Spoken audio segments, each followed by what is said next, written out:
Breaking news చూస్తున్నాం. America Pacific తీర ప్రాంతాలను తాకనున్న భారీ సునామీ అలలపై హెచ్చరికలు జారీ అయ్యాయి. ముఖ్యంగా హవాయి హలీవాలో భారీగా ఎగిసిపడుతున్న 20 అడుగుల సునామీ అలల కారణంగా స్థానికులు భయంతో తమ ఇళ్ల నుంచి సురక్షిత ప్రాంతాలకు తరలివస్తున్నారు. హవాయి మౌరీల సహా తమ ప్రాంతాలు విడిచి వెళ్లారు. భారీ ట్రాఫిక్ జామ్లు సంభవించి ప్రజలు విపరీత ఆందోళనలో ఉన్నారు. ఈ సునామీ ప్రభావం కేవలం అమెరికా హవాయి తీరాలలోనే కాకుండా పశ్చిమ తీర రాష్ట్రాలు, న్యూజిలాండ్, తూర్పు జపాన్ వంటి దేశాల్లో కూడా గట్టి హెచ్చరికలు జారీ చేయబడ్డాయి.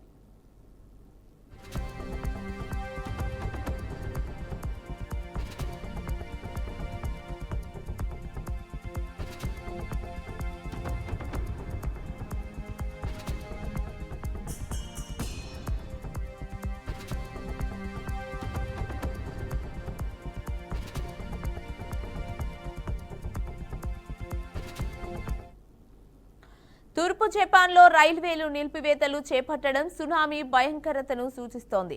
ప్రస్తుతం సుమారు 30 దేశాలకు సునామీ ప్రభావం ఉంటుందని అంచనా. ప్రజలకు తక్షణ అప్రమత్తత అవసరమని అధికారులు ఆదేశిస్తున్నారు. ప్రభుత్వం, వేదిక సంస్థలు ప్రజల కోసం సహాయక చర్యలు కొనసాగిస్తున్నారు. ఇప్పటివరకు అందిన సమాచారాన్ని పరిశీలిస్తే సునామీ తీవ్రతను క్షణక్షణం అంచనా వేయడం జరుగుతోంది. ప్రజలు అధికారుల సూచనలు పాటిస్తూ జాగ్రత్తలు తీసుకోవాలని పిలుపునిస్తోంది.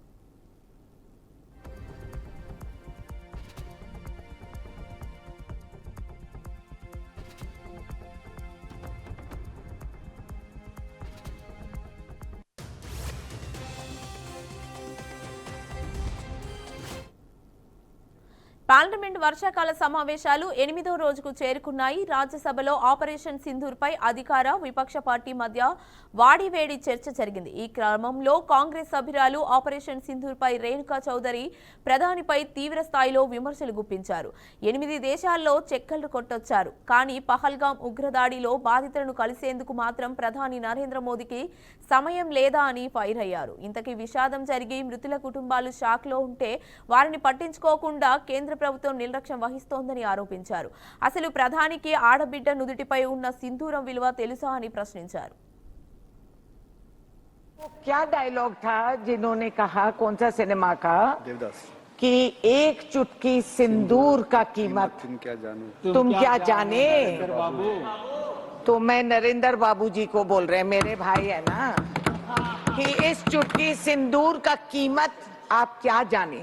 क्योंकि कल शाम देश के टेलीविजन पे हमारी शुभम द्विवेदी की बेवा, जिसकी सिंदूर मिट गई, लुट गई, उसने कहा, prime minister said everything in detail, but one thing that hurt me most, PM made no mention of those 26 people. Priyanka Gandhi and Rahul Gandhi mentioned the 26 victims. I thank them for that.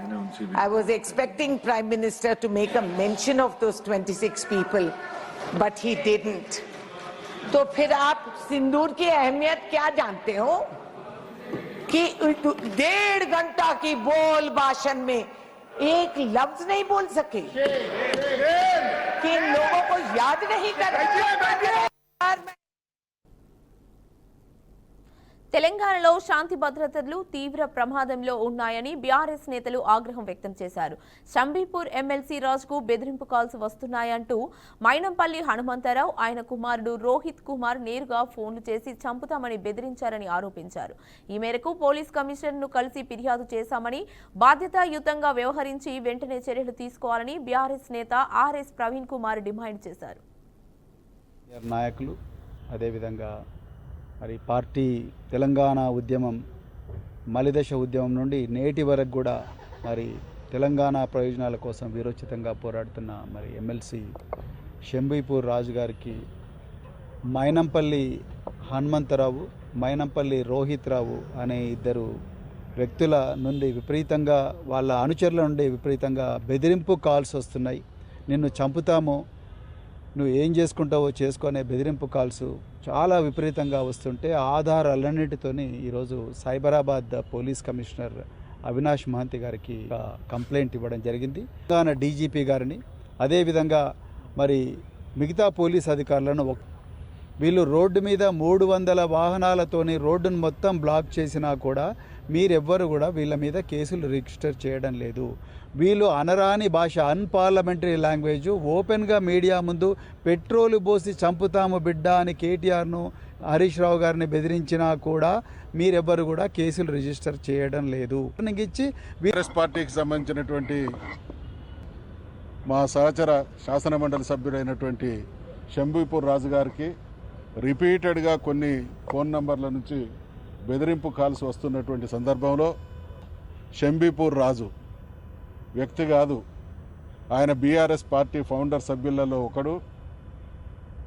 గతంలో అనేక సందర్భాల్లో కేసీఆర్ గారు చెప్పినటువంటి మాట ఇక్కడ ఉటంకిస్తూ ఉన్నాం. తెలంగాణ ఉద్యమానికి వచ్చిన రోజే ఎవరికి భయపడడానికి, ఎవరో దాడులు చేస్తే పారిపోవడానికి పిరికి పందలం అయితే ఈ ఉద్యమం నడిచేది కాదు, రాష్ట్రం వచ్చేది కాదు. వస్తున్నటువంటి ప్రతి కార్యకర్తది కాబట్టి శంభీపూర్ రాజు వెంట 60 లక్షల సైన్యం ఉన్నదనేటువంటి విషయాన్ని గుర్తు చేస్తూ ఉన్నాం.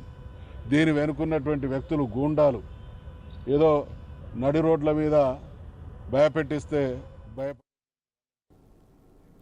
కృష్ణా జిల్లా గన్నవరం నియోజకవర్గానికి చెందిన వైసీపీ మాజీ MLA Vallabhaneni Vamsi court bail షరతుల మేరకు హాజరయ్యారు.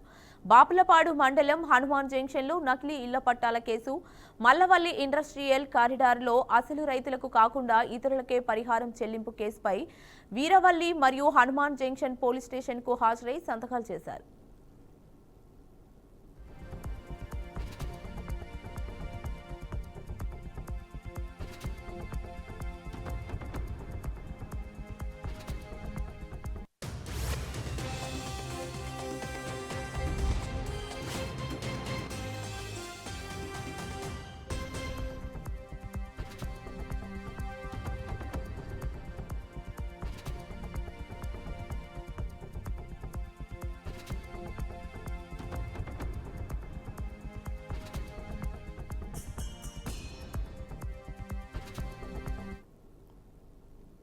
బెట్టింగ్ యాప్ల ప్రచారం వ్యవహారంలో తనకు నిర్వాహకుల నుంచి ఎటువంటి డబ్బులు అందలేదని సినీ నటుడు ప్రకాష్ రాజ్ తెలిపారు. బెట్టింగ్ యాప్లకు ప్రచారం చేసిన కేసులో ఆయన ఈ రోజు ఈడీ ఎదుట హాజరయ్యారు. ఈడీ అధికారులు ఆయనను దాదాపు 5 గంటల పాటు విచారించారు. బెట్టింగ్ యాప్లతో డబ్బులు సంపాదించవచ్చునని ఎవరు భావించవద్దని సూచించారు. ఇక నుంచి అలాంటి వాటికి తాను ప్రచారం చేయనని స్పష్టం చేశారు. ఈడీ అధికారులు తాను చెప్పిన విషయాలను నమోదు చేసుకున్నారని చెప్పారు. తనను మరోసారి విచారణకు హాజరు కావాలని ఇప్పుడైతే చెప్పలేదని అన్నారు. The officers had called on the money laundering of the betting apps, and I have come, and it was something which I did in 2016, and later on moral grounds I did not pursue it, and I gave them information that I have not received any money because I did not want to take money of that, and they have taken all the details, and we finished the inquiry, and that's it. Thank you. Yes, as a citizen of this country, the officers had called on the money laundering of the betting apps, and I have come, and it was something which I did in 2016, and later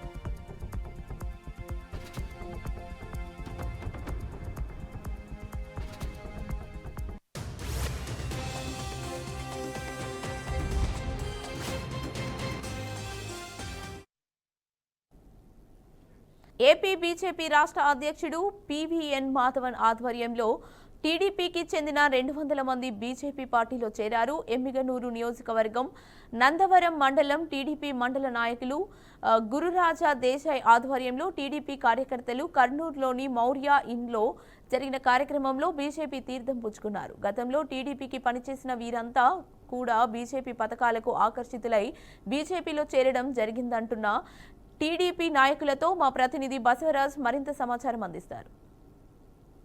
Emmiganur నియోజకవర్గానికి చెందిన TDP నాయకులు ఏదైతే నందవరం గ్రామానికి చెందిన Desai network అధినేత, అదేవిధంగా TDP మండల senior నాయకులు గురురాజ్ దేశాయ్ ఆధ్వర్యంలో ఈ రోజు ఏదైతే బీజేపీ రాష్ట్ర అధ్యక్షుడు పీవీఎన్ మాధవన్ ఆధ్వర్యంలో సుమారు 200 మంది బీజేపీ తీర్థం పుచ్చుకున్నారు. అయితే బీజేపీలో చేరడానికి కారణాలు ఏంటి, అక్కడ వాళ్ళకి అసంతృప్తి ఏం జరిగింది అనేది తెలుసుకునే ప్రయత్నం చేద్దాము. అన్న చెప్పండి, ఏదైతే ఈ రోజు 200 మందితో ఇక్కడ చేరారు అంటే టీడీపీకి చాలా రోజులుగా పనిచేశారు, మరి ఎందుకు చేరాల్సి వచ్చింది, పార్టీని ఎందుకు వీడాల్సి వచ్చింది? దాదాపుగా ఈరోజు నందవరం మండలం నుంచి 260 మంది ఈరోజు స్వచ్ఛందంగా మన భారతీయ జనతా పార్టీలో చేరడం జరిగింది. మన ముఖ్య ప్రియతమ నాయకుడు అధ్యక్షులైనటువంటి రాష్ట్ర అధ్యక్షులు మాధవ్ గారితో సమక్షంలో చేరడం జరిగింది. మరి మాకు ప్రీవియస్గా తెలుగుదేశం పార్టీలో కూడా ఏ విధమైన విభేదాలు లేవు. కానీ ముఖ్యంగా ఈ పార్టీలో చేరడానికి కారణం ఏమిటంటే ఈరోజు మనం మోదీ గారి నాయకత్వం, ఒకటి అవినీతి నిర్మూలన. ఈరోజు మీరు చూస్తుంటారు భారతదేశం ప్రతి సంవత్సరం అంటే ప్రతిసారి అందరూ మన చిన్నపిల్లల నుంచి చూస్తున్నాం. భారతదేశం ఇంకా ఎదుగుతున్న దేశంగానే ఉంది కానీ ఎదిగిన దేశంగా మనకు కనపడడం లేదు. కానీ ఇప్పుడిప్పుడే మరి మన ఆర్థికంగా 4వ స్థానంలో మరి నిలబెట్టిన ఘనత మన మోదీ గారిది. అలాగే ఆయన ముఖ్యమైన పథకాలు దాదాపుగా 26 పథకాలు ఆయనవి ప్రజలు ఆకర్షిస్తున్నారు. ఈరోజు స్వచ్ఛందంగా నాకు వ్యక్తిగతంగా కొన్ని కారణాల వల్ల నేను రాజీనామా చేశాను. కానీ మా సమూహం అంటే మా సన్నిహితులందరూ కూడా దాదాపుగా కొన్ని క్యాడర్లో ఉన్నారు. వాళ్ళు కూడా ముస్లిం మైనారిటీ ప్రెసిడెంట్లుగా ఉన్నారు, మరి ఎల్ఎల్సి కాలువల చైర్మన్లుగా ఉన్నారు, మాజీ సర్పంచులుగా ఉన్నారు, అలాగే స్కూల్ చైర్మన్లు కూడా ఉన్నారు. మరి అలాంటి వాళ్ళు విద్యా కమిటీ చైర్మన్గా వాళ్ళందరూ కూడా ఈరోజు స్వచ్ఛందంగా రాజీనామా చేసి మరి బీజేపీలో చేరడం కారణం ఏమంటే పథకాలు, మరి మోదీ గారి నాయకత్వం. ఈరోజు బ్రహ్మాండమైన నాయకత్వంలో మన భారతదేశాన్ని ముందుకు నడిపిస్తున్నటువంటి మన ప్రధానమంత్రి గారి మోదీ గారి నాయకత్వంలో మేమంతా ఆయన నాయకత్వానికి ఇన్స్పిరేషన్ అయ్యి ఈరోజు మేము పార్టీలో చేరడం జరిగింది. కానీ అందరూ అనుకుంటున్నట్టు ఈరోజు మనకు తెలుగుదేశం పార్టీలో ఏ విధమైన విభేదాలు కూడా లేవు. నేను వ్యక్తిగతంగా రాజీనామా చేయవలసి వచ్చింది.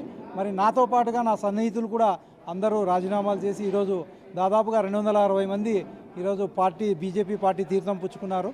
ఓకే అండి. అయితే ఎమ్మిగనూరు నియోజకవర్గానికి సంబంధించి మండల నాయకులు కావచ్చు, వార్డు మెంబర్లు, కౌన్సిలర్లు వీళ్ళందరూ కూడా మూకుమ్మడి బయటకు వస్తున్నారు, పార్టీని విభేదిస్తున్నారు అని చెప్తా ఉన్నారు. మరి మీరేమంటారు? నేను టౌన్లో 19th వార్డు ఇన్ఛార్జ్గా ఉన్నా. 2021లో కౌన్సిలర్గా పోటీ చేసి స్వల్ప ఓట్లతో ఓడిపోయినా, పర్లేదు. అప్పటికి బాగానే ఉంది. అప్పటి నుండి ఇప్పటిదాకా కౌన్సిలర్ ఇన్ఛార్జిగా ఉన్నాను.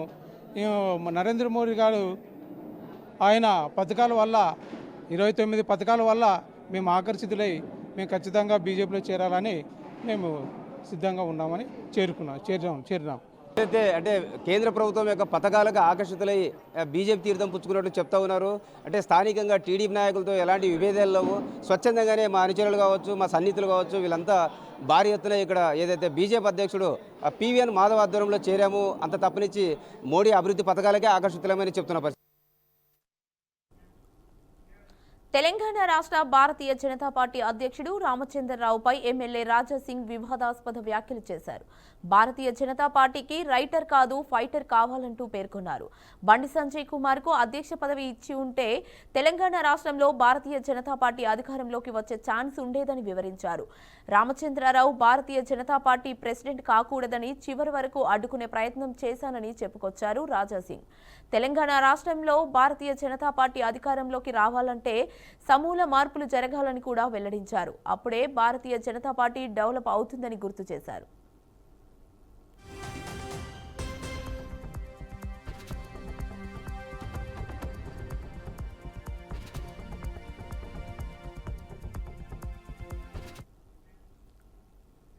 విధుల్లో చేరిన తొలి రోజే ఓ ఐఏఎస్ అధికారి గుంజులు తీసిన ఘటన యూపీలోని షాహపూర్ జిల్లాలో చోటు చేసుకుంది. తొలి రోజే పరిశుభ్రతపై దృష్టి సారించిన ఆ ఐఏఎస్ అధికారి బహిరంగంగా మూత్ర విసర్జన చేసిన వారితో గుంజీలు తీయించారు. అయితే ప్రభుత్వ కార్యాలయం అపరిశుభ్రంగా ఉండటాన్ని న్యాయవాదులు నిలదీశారు.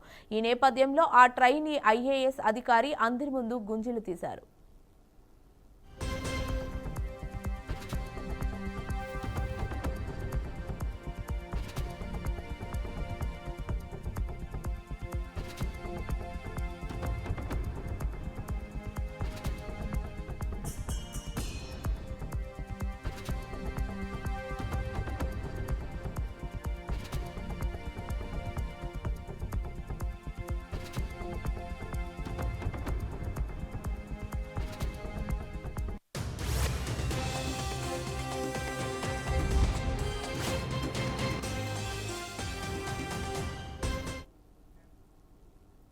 బాపట్ల జిల్లా బాపనమ్మ కళ్యాణ మండపంలో బ్యాంక్ అధికారులతో డీఎస్పీ ఎండి మోయిన్ ప్రత్యేక సమావేశం నిర్వహించారు.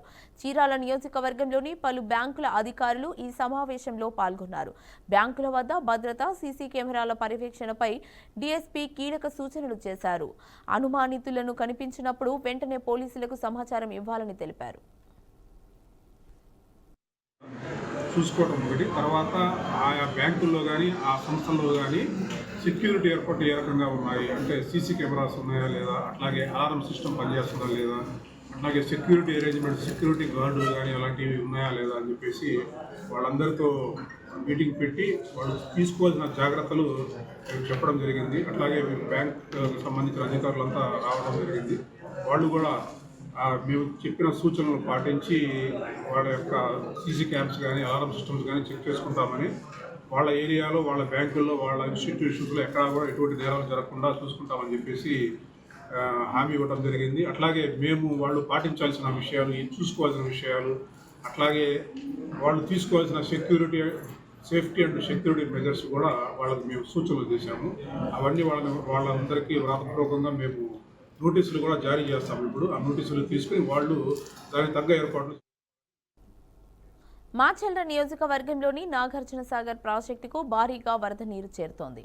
ప్రాజెక్టులో 26 క్రస్ట్ గేట్లను ఎత్తి 3,12,722 క్యూసెక్ల నీటిని విడుదల చేస్తున్నారు. ప్రాజెక్టులోకి ఇన్ఫ్లో 1,68,694 క్యూసెక్లు. ప్రస్తుత నీటి మట్టం 586.40 అడుగులు కాగా పూర్తిస్థాయి నీటి మట్టం 590 అడుగులు. ప్రస్తుత నీటి నిల్వ 302.39 టీఎంసీలు ఉంది. పూర్తి సామర్థ్యం 312.04 టీఎంసీలు. ప్రధాన జల విద్యుత్ కేంద్రంలో విద్యుత్ ఉత్పత్తి కొనసాగుతోంది.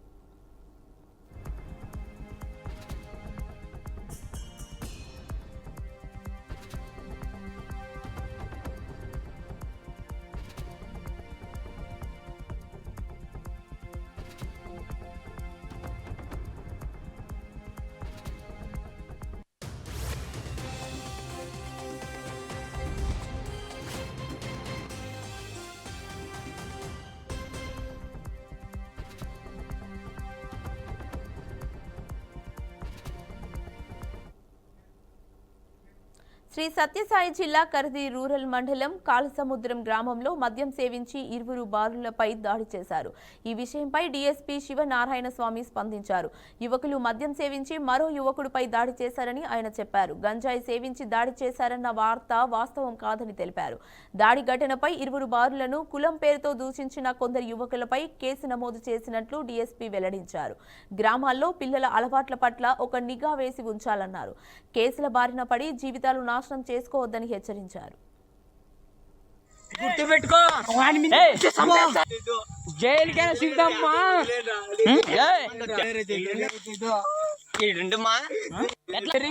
పొడ్డోళ్ళు గుర్తుపెట్టుకో జైలుకైనా సిద్ధమ్మా.